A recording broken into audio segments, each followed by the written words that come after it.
미가 선지자는 남왕국 유다의 요담, 아하스, 히스기야가 왕으로 통치하고 있을 때 활동하던 선지자였습니다. 히스기야는 하나님의 말씀을 따라 정직하게 나라를 다스리던 아주 좋은 왕이었죠. 그런데 그의 아버지 아하스는 이 남왕국 역사 속에서 가장 암울한 시대를 보냈던 때이기도 합니다. 가장 악한 왕 중에 한 명입니다. 아하스가. 그는 여호와를 섬기지 않았고 이방 우상, 가증한 이방 민족의 가증한 우상들을 섬김으로써 나라를 더럽혔던 자였습니다. 그래서 이 미가 선지자가 활동하던 그 시대는 이렇게 영적으로 어두워져 있는 때였고요. 이 미가는 남왕국 유다뿐만 아니라 북왕국 이스라엘을 향해서도 하나님의 말씀을 선포했는데 그 당시 북이스라엘의 상황은 더 나빴습니다. 빈번한 왕권 교체가 있었고 그러다 보니 정치적인 혼란이 있었고 그러면서 왕은 바뀌어도 우상을 섬기는 일은 지속되어 왔습니다. 그러면서 아수르에 의해서 나라가 멸망할 그때입니다. 이 미가가 활동하던 당시가. 이 미가와 함께 활동했던 유명한 선지자는 이사야입니다. 이사야와 거의 동시대에 같이 있었던 선지자예요. 그래서 이 미가 선지자가 전하는 하나님의 말씀을 들어보면 그 당시의 상황이 어떠한지가 잘 나타나 있습니다. 지금으로부터 하면 약 2700년, 2800년 전의 상황이 되는 것인데 그때의 상황과 또 지금 우리들이 살고 있는 이 시대의 상황과 그렇게 다를 바가 없어요. 매우 유사합니다. 오늘 마지막 장에 온 거거든요. 그래서 매일 성경의 토요일, 일요일 본문인데 오늘 마무리까지 다 하면 좋을 것 같아서 이 7장 전체를 보려고 합니다. 그런데 이 마지막 장에서 우리는 하나님을 버린 사람들의 부패함이 어떠한지를 볼 수가 있어요. 그러나 선지자들이 전하는 이 메시지는 하나님의 그 심판으로 끝나는 것이 아니라 심판에 대한 경고가 주어지고 그러면서 동시에 회개 그리고 회복, 구원 이것이 같이 나타나고 있습니다. 그래서 미가서 안에서도 이게 계속 반복이었어요. 죄를 지적하고 심판에 예언하고 다시 회복할 것을 약속하고 오늘 마지막 장도 마찬가지입니다. 하나님을 떠난 사람들이 어떻게 부패함으로 살고 있느냐 그것을 보여주고 그러나 하나님이 그들을 또 구원하실 것이라고 하는 그 구원의 약속이 주어지고 있으면서 마지막은 하나님은 과연 어떠한 분이십니까? 라고 하는 것을 우리에게 명확하게 보여주고 있어요.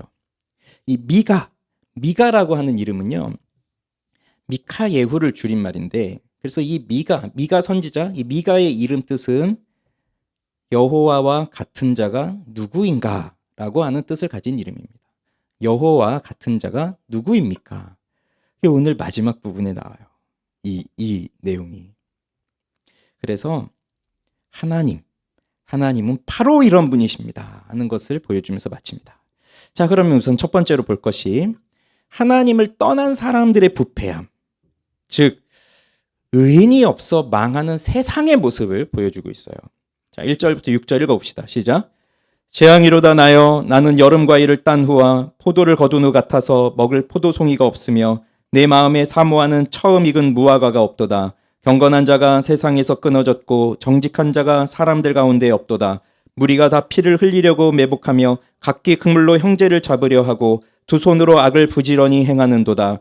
그 지도자와 재판관은 뇌물을 구하며 권세자는 자기 마음의 욕심을 말하며 그들이 서로 결합하니 그들의 가장 선한 자라도 가시 같고 가장 정직한 자라도 찔레 울타리보다 더하도다.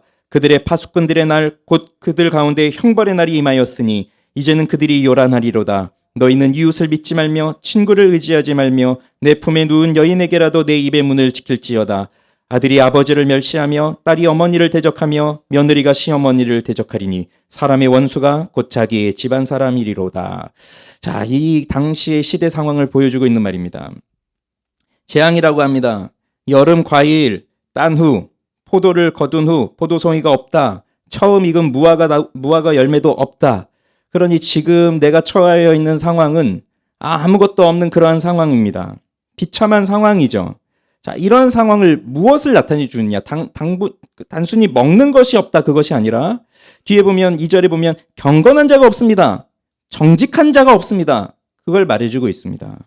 그러면 하나님께서 이스라엘 백성들을 지금 이 가나안 땅, 이 땅에다가 그들을 심으신 이유가 무엇입니까? 이미 그곳에서 살고 있던 가나안 족속들은 죄악이 관영하여서 하나님의 화를 불러일으킨 자들이 되었습니다.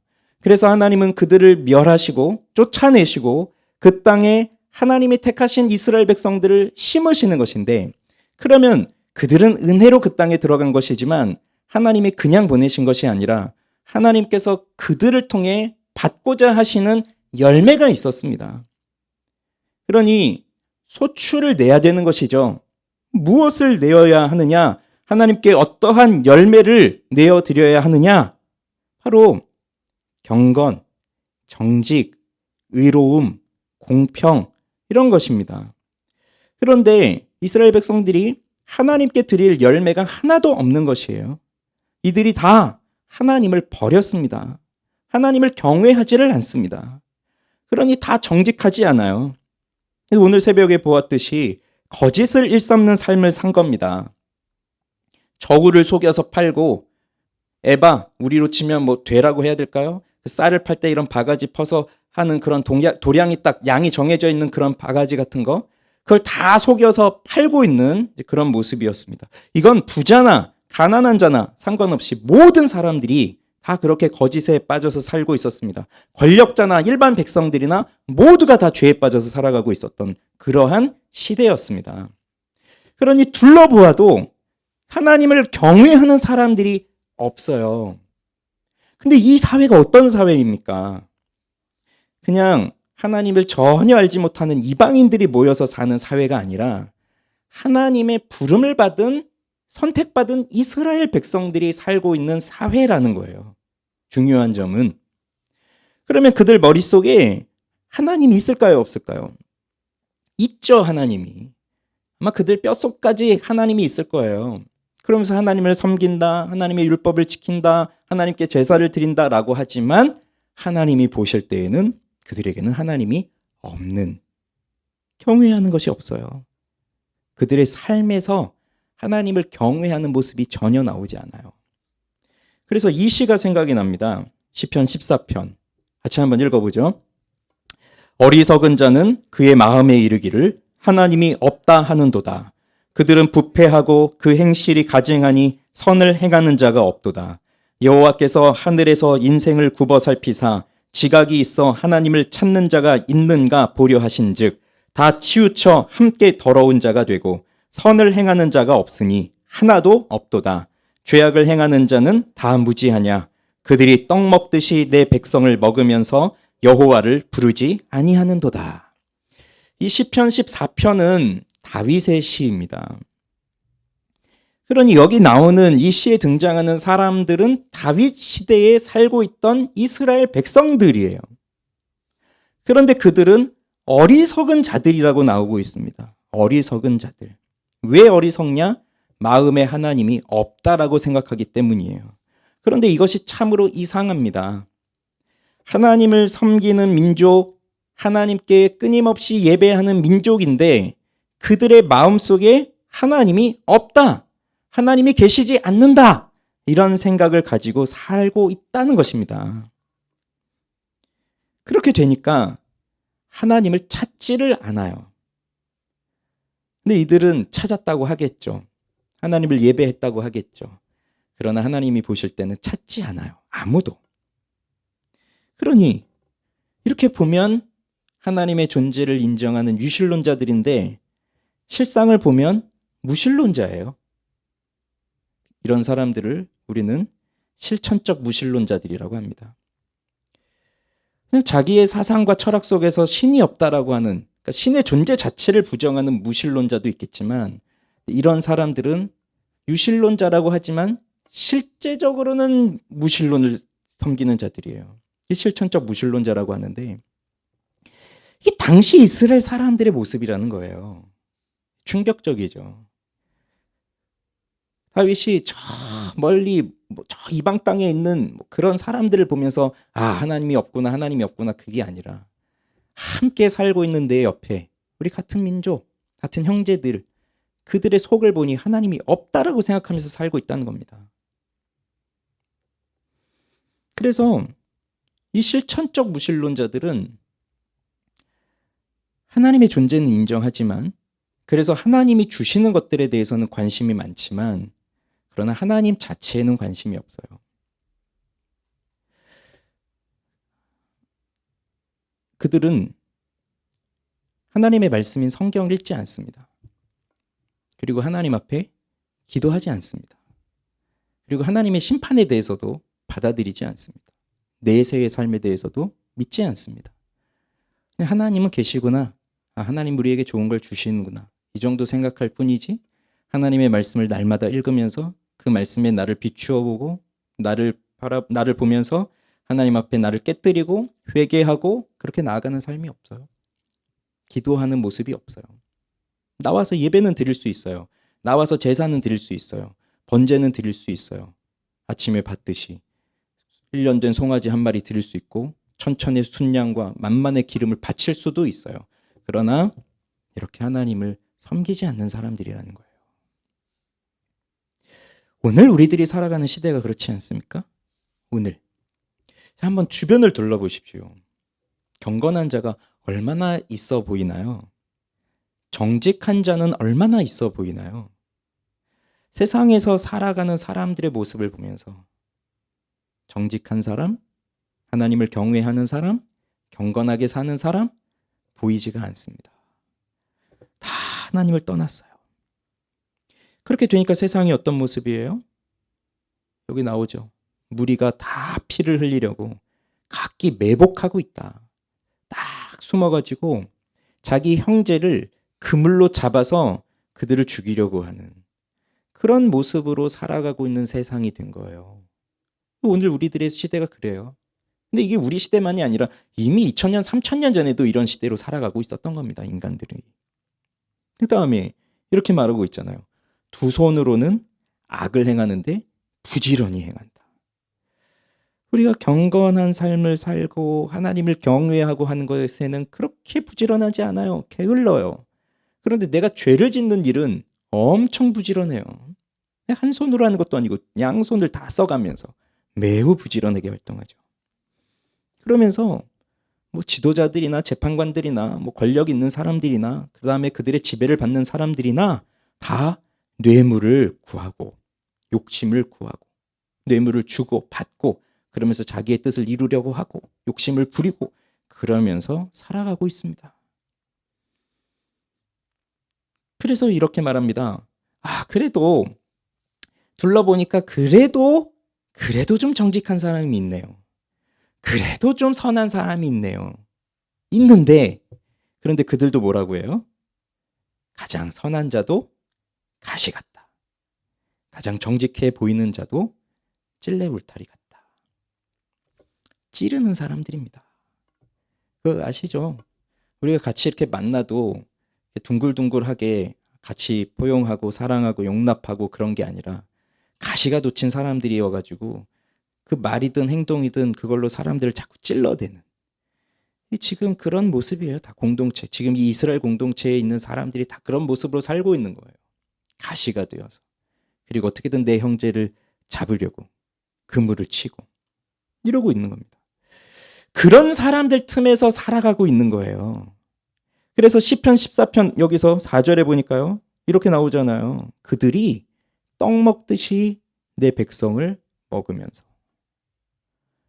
그러니 하나님을 찾는 하나님의 백성들이 마음속에 하나님이 없다라고 하는 어리석은 사람들 틈에서 살아가고 있을 때 하나님이 없다라고 하는 이 어리석은 사람들이 하나님의 백성들을 떡 먹듯이 집어삼켜 먹고 있다는 얘기거든요.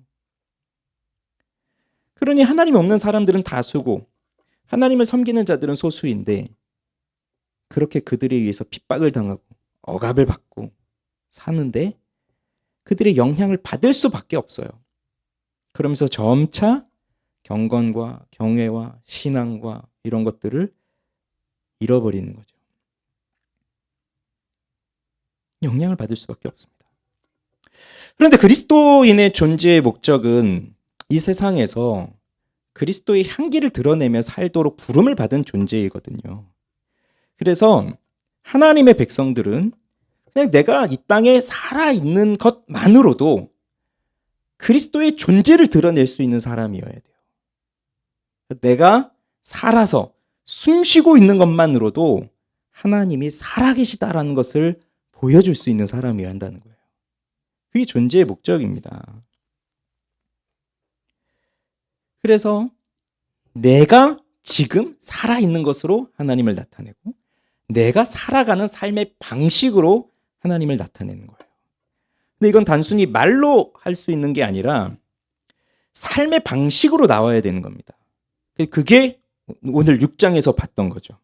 오직 정의를 행하고 인자를 사랑하고 겸손히 내 하나님과 함께 행하는 것. 이것이 그리스도인들의 삶, 하나님의 부름을 받은 하나님의 백성들의 삶의 모습이어야 하고, 그렇게 되면 하나님이 살아계시는구나. 그러니까 하나님이 없다라고 하는 사람들에게도 저들을 보니 하나님이 계시구나 하는 것을 보여줄 수 있어야 된다는 거죠. 그런데 그걸 못하고 악한 자들에 의해서 영향을 받아서 마치 떡 먹히듯이 먹히고 있으니 안타까운 일이 되는 겁니다. 이렇게 하나님을 버린 사람들이 모인 시대에는 또 어떤 모습이냐면 서로를 향한 신뢰가 없어요. 그래서 너희는 이웃을 믿지 말아라. 친구를 의지하지 말아라. 내 품은 여인에게라도 내 입의 문을 닫아라. 이렇게 말하거든요. 그러면 이웃, 친구, 내 품에 안은 여인, 내 아내죠, 아내. 그럼 저 멀리 이웃에서부터 좀 더 가까운 친구, 가장 가까운 내 아내. 그러니까 내 아내까지도 믿을 수 없다는 얘기입니다. 지금 이 상황들은요. 그 다음에 6절에 나오는 거는 아들이 아버지, 딸이 어머니, 며느리가 시어머니. 즉 가족 관계 안에서 가장 가까운 관계라고 할 수 있는 가족 관계 안에서도 모두를 믿지 못하는 그런 상황이 되어버린 거예요. 이게 지금 우리가 살고 있는 세상 속에서 보여지는 인간들의 모습인데, 그러니 우리는 흔히 말하잖아요. 사람을 믿지 말아라. 이웃을 믿지 말아라. 누구도 믿을 수 없다. 이렇게 이제 서로 우리는 말하고 조언을 해주는데, 사실 그게 정상이라고 볼 수 있습니까? 정상적인 인간관계라고 말할 수 있을까요? 하나님이 우리를 창조하신 그 목적 속에서 사람은 서로 믿을 수 없어. 누구도 믿으면 안 돼. 이런 것이 정상적이에요? 그건 아니잖아요. 지금 여기서 나오고 있는 이 모습들은 정상이 아니에요. 다 어그러져 있는 모습입니다. 그런데 이게 저 멀리 있는 사람하고 깨져 있으면 모르겠는데 가장 가까운 내 가족과의 관계까지 다 깨져버려 있는 상황이에요. 그래서 어쩌면 이것이 우리가 현재적으로 경험하고 있는 하나님의 심판의 모습이 아닐까, 이런 생각을 하게 돼요. 가장 가까이 있는 사람한테도 내 마음을 내어놓을 수가 없어요. 내 마음을 열 수가 없어요. 잘못하다간 가까운 사람한테 내가 배신을 당하고 심지어 내 가족에게도 버림을 받고 그럴 수 있다는 거예요. 이런 암울한 시대에 지금 미가 선지자가 활동하고 있던 겁니다. 그러면 이렇게 하나님을 버린 부패한 자들, 그래서 의인이 없어서 망할 수밖에 없는 이 세상에서 하나님의 백성들은 무엇을 해야 되느냐? 자, 7절 8절 보시죠. 7절 8절 시작. 오직 나는 여호와를 우러러보며 나를 구원하시는 하나님을 바라보나니 나의 하나님이 나에게 귀를 기울이시리로다. 나의 대적이여 나로 말미암아 기뻐하지 말지어다. 나는 엎드러질지라도 일어날 것이요 어두운 데에 앉을지라도 여호와께서 나의 빛이 되실 것이미로다. 이럴 때일수록 우리는 하나님을 바라보아야 합니다. 사람들은 계속해서 어려우면 어려울수록 사람들을 봐요. 사람들 의지하지 말아라. 사람들 믿지 말아라. 이걸 알고 있으면서도 어려운 일이 빠지면 더 사람을 찾아요. 그러나 하나님의 백성들은 하나님께 가야 되는 겁니다. 하나님은 나의 말에 항상 귀를 기울이시고 계시거든요. 사람들은 듣지 않아요. 하나님은 듣고 계세요. 그래서 나의 대적이 나 때문에 기뻐하지 않도록 선포해야 합니다. 왜 그렇습니까? 나는 엎드러질지라도 일어날 것이다. 난 어두운 데 있을지라도, 난 어두운 데 앉아 있을지라도 여호와는 나의 빛이 되실 것이다. 이 얼마나 놀라운 고백입니까? 우리 인생에 참 많은 어려움이 있죠. 대적들의 공격입니다. 우리를 넘어뜨리려고. 2025년 한 해를 살았습니다. 오늘이 2025년의 마지막 금요일, 마지막 금요 기도회입니다. 이 한 해 동안 우리는 무슨 공격 받으셨나요? 여러분, 나에게 어떠한 대적이, 어떠한 공격을 했는지 생각해 보세요. 각 사람마다 없는 사람 없을 겁니다. 그러니까 동일한 게 아니죠. 각자에게. 그렇게 우리 인생에 대적들이 찾아와서 사람이 됐든 환경이 됐든 나 개인적인 문제가 됐든 아니면 내 건강의 문제가 됐든 무엇이 됐든 그렇게 찾아오면, 고난이 찾아오면, 어려움이 찾아오면 우리는 자연스럽게 혼란에 빠지게 됩니다. 그건 당연한 거예요. 내가 왜 지금 이렇게 되었지? 혼란에 빠질 수밖에 없어요. 그러다 보니 실패하기도 하고 좌절하기도 하고 고통스럽기도 하고, 이런 것은 우리가 하나님을 따르고 있다면 당연히 있는 일들이에요. 하나님 따르는 사람에겐 좌절과 실패가 없다, 그게 아니라 하나님 따르는 자들에게는 누구보다도 더 많습니다. 이런 좌절과 실패, 낙심, 어려움. 그런데 이럴 때 우리에게 필요한 것은 그 좌절하게 하는 상황, 나를 엎드러뜨리게 하는 상황, 나를 어두운 곳에 앉아 있어 버릴 수밖에 없는 그 상황 속에서 거기서 자신을 비관하고 어둠에 빠져서 탄식하고 있을 것이 아니라 거기서 우리가 해야 할 것은 그저 내가 해야 할 일을 해야 되는 것이구나. 또 나는 이 속에서 하나님을 찾고 하나님의 뜻을 구하면서 살아가야 되는구나. 그것을 깨달아야 되는 거예요. 그러면서 마음으로 고백해야 됩니다. 하나님이 살아계시다. 그리고 하나님이 나와 함께 하신다. 나는 예수님께서 자신의 핏값으로 산 그리스도인이다 라고 하는 그 고백을 가지고 살아가야 되는 거예요. 세상이 하나님을 떠난 사람들로 가득하고 그들의 소명이 마치 우리를 떡 먹듯이 집어 삼키우는 것처럼 그런 사명을 갖고 살고 있으니 우린 어딜 가도 떡 먹히듯이 잡아 먹히고 있는 게 당연한 일인데, 그런데 그 순간 우리는 사람을 의지하지 말고 하나님을 의지하라. 하나님을 찾으라. 그래서 사람에게 가서 말하지 말고 하나님께 가서 말해야 돼요. 하나님 언제나 나의 말에 귀를 기울이십니다. 그리고 내가 아무리 어두운 곳에 파묻혀 있다 할지라도 하나님은 언제나 밝은 빛으로 나에게 임하여 주세요. 그래서 그 빛은 나의 어두운 지성을 깨워서 하나님의 진리를 발견하게 하고 나의 어두운 도덕적 삶의 부분에서 빛으로 비춰주셔서 내가 하나님의 말씀대로 순종하며 살아갈 수 있도록 하고 나의 신앙을 깨우셔서 온전히 그리스도 예수를 사랑하는 사람으로 만들어 가시거든요. 그러면서 나의 인생은 오직 하나님의 영광을 위한 것이다. 딱 고정을 하게 됩니다. 그럴 때 무슨 일이 일어나는지 아십니까? 그럴 때 나의 대적이 무너집니다. 나의 대적이.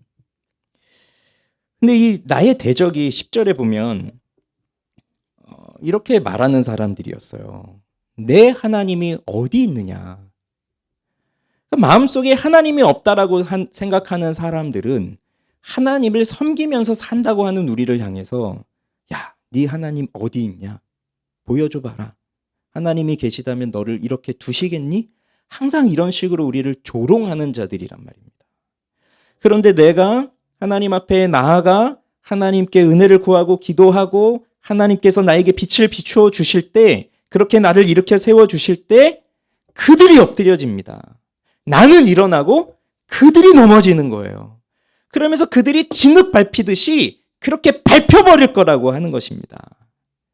그러면서 성벽을 건축하는 날 그 지경이 넓어질 것이다. 그날에는 아수르에서 애굽 성읍들에까지, 애굽에서 강까지, 그러니까 그 당시 가장 강력한 나라라고 하는 아수르 애굽, 그 모든 곳에까지 다 하나님 앞에 돌아오게 될 것이라는 거예요. 그러나 하나님께 돌아오지 않는 자들은 그 악의 행위로, 그 주민의 행위로, 열매로 황폐하게 된다. 심판을 받게 될 것이다. 그렇게 하나님은 하나님을 찾는 자들, 그들을 구원하신다고 하는 약속이 있습니다. 그럼 이제 마지막으로 주님은 누구이십니까? 자, 14절 보세요. 원하건대 주는 주의 지팡이로 주의 백성 곧 갈멜 속 삼림에 홀로 거주하는 주의 기업의 양떼를 먹이시되 그들을 옛날같이 바산과 길르앗에서 먹이시옵소서. 여기 그 주의 지팡이가 나오죠. 이 지팡이가 시편 23편에 보면 주의 지팡이와 막대기로 할 때 그 지팡이거든요. 목자들이 양을 칠 때 가지고 다니는 그 지팡이. 그것으로 주님의 양떼들을 먹여주십시오 구하고 있습니다. 근데 여기 그 갈멜 속 삼림이 나오고 바산과 길르앗이 나오는데 여긴 대표적으로 목양하기 아주 좋은 그런 곳이에요. 거기에서 그 양떼들을 먹여주십시오 라고 하고 있고, 그러면서 하나님이 이렇게 말씀하시죠. 네가 애굽 땅에서 나오던 날과 같이 내가 그들에게 이적을 보이리라. 어떻게 나왔습니까? 애굽에 10가지의 재앙이 내렸잖아요. 그리고 홍해가 갈라지면서 모두 홍해 바다에 빠졌잖아요. 그 무서운 재앙, 그 진노가 그들에게 임하였을 때 그 애굽 사람들이 다 놀라서 두려움에 빠졌는데 이것을 또 나타내 보이시겠다는 거예요. 그러니까 어떤 나라가, 어떤 사람들이 그 하나님께서 이루시는 기적을 보면서 그 앞에 두려워하지 않을 자들이 누가 있겠습니까? 그래서 그들이 뱀처럼 티끌을 핥고 땅에 기는 벌레처럼 떨면서 좁은 구멍에서 나와서 두려워하며 우리 하나님 여호와께로 돌아온다는 얘기입니다. 이걸 하나님의 백성들에게 보여주시겠다는 거예요. 그러면서 마지막으로 하는 말이 이겁니다. 18절 우리 읽어봅시다. 시작. 주와 같은 신이 어디 있으리이까? 주께서는 죄악과 그 기업에 남은 자의 허물을 사유하시며 인애를 기뻐하심으로 진노를 오래 품지 아니하시나이다. 다시 우리를 불쌍히 여기셔서 우리의 죄악을 발로 밟으시고 우리의 모든 죄를 깊은 바다에 던지시리이다. 주께서 옛적에 우리 조상들에게 맹세하신 대로 야곱에게 성실을 베푸시며 아브라함에게 인애를 더하시리이다. 묻습니다. 주와 같은 신이 어디에 있습니까? 주는 죄악과 그 남은 허물을 사유하십니다. 용서하십니다. 그냥 용서하시는 걸로 끝내시는 것이 아니라 그 죄를 완전히 밟으시고 깊은 바닷속에 내던지신다는 것입니다. 그렇게 옛적에 약속하신 대로 성실하게 그 일을 이루신다는 것이에요. 세상의 신들은 이런 신이 없습니다. 물론 세상의 신들은 사람들이 만들어낸 가짜 신들에 불과하겠지만, 그러나 사람들이 만들어낸 그 신의 성격은 자기에게 해가 되는 걸 참을 수 없으니 그들에게 무언가를 뺏어야만 하는 것이 신이에요. 그러나 하나님은 그렇지 않으세요. 이스라엘 백성을 보십시오. 오늘 미가 1장부터 여기 7장까지 오는 동안에 중간중간 하나님의 약속, 회복의 약속도 있었지만 이들이 얼마나 어떻게 하나님을 떠나 살아왔는지가 잘 나타나 있었습니다. 하나님이 행하신 일은 구원이었고 하나님이 행하신 일은 은혜였지만 이들은 계속해서 하나님이 무엇을 하셨는지를 잊어버리고 배은망덕한 삶을 살았던 이들이에요. 그러나 하나님은 마지막에 그들의 죄와 허물을 사유하신다. 우리의 죄를 용서하신다. 하나님은 인애를 기뻐하시고 진노를 오래 품지 않으신 분이시기 때문에 그런 겁니다. 그래서 하나님을 떠나 배은망덕한 삶을 살아갈 수밖에 없었던 이스라엘이지만, 그렇게 하나님의 진노를 쌓아갔던 자들이지만, 그러다 결국 여호와의 진노가 그들에게 나타나서 바벨론에게 멸망을 당하였지만 그것으로 끝이 아니라 새로운 시작이 일어났다는 것입니다. 죄를 용서하시고 그 죄를 사하시는 것이, 그 죄를 없애시는 것이 하나님의 일하심이에요. 그리고 하나님이 우리를 위해서 하신 그 약속들을 성실하게 행하세요. 그 약속을 지키시기 위해서 십자가의 죽음도 마다하지 않으셨습니다. 우리의 구원을 위해서 자신의 아들을 내어주신 분이세요. 그러니 이 세상에 주와 같은 신이 어디에 있습니까? 그걸 묻는 겁니다. 없다는 거죠. 주와 같은 신이 없다는 것입니다. 하나님과 같은 분이 없다는 것입니다. 그러면 누가 이 여호와 하나님 앞에 설 수 있겠습니까? 누가 하나님 앞에 당당하게 설 수 있겠습니까? 하나님의 은혜를 입은 자들만이 설 수 있는 겁니다. 2025년을 살아오면서 실망과 넘어짐과 좌절과 후회와 여러 가지 일들이 계속적으로 반복적으로 우리를 사로잡았고 우리를 넘어뜨렸고 또 어떤 분들은 지금도 그 자리에 넘어져서 일어나지 못하고 있는 분도 계실 겁니다. 그리고 정말로 나는 참 변하지 않는구나. 나는 왜 이렇게 약할까? 그리고 나는 왜 이렇게 죄악 가운데 빠져 있을까? 하면서 살아오기도 했습니다. 난 왜 이렇게 하나님을 찾는 데는 게으르지만 또 내가 좋아하는 죄를 짓는 데에는 왜 이렇게 부지런할까? 또 그런 것을 경험하면서 살아왔습니다. 그렇게 또 1년이 지나왔어요. 그러나 오늘도 우리는 생각합니다. 내가 오늘 여기 있는 건, 내가 오늘 이 자리에 살아서 숨을 쉬고 있는 건 하나님을 나타내기 위해서이구나. 그래서 때로는 어려움, 때로는 실망, 때로는 좌절이 있어도 거기 그대로 있으실 필요는 없어요. 하나님은 우리를 일으켜 주십니다. 그리고 어두움에 앉아 있을지라도 우리를 빛 가운데로 인도해 주실 것입니다.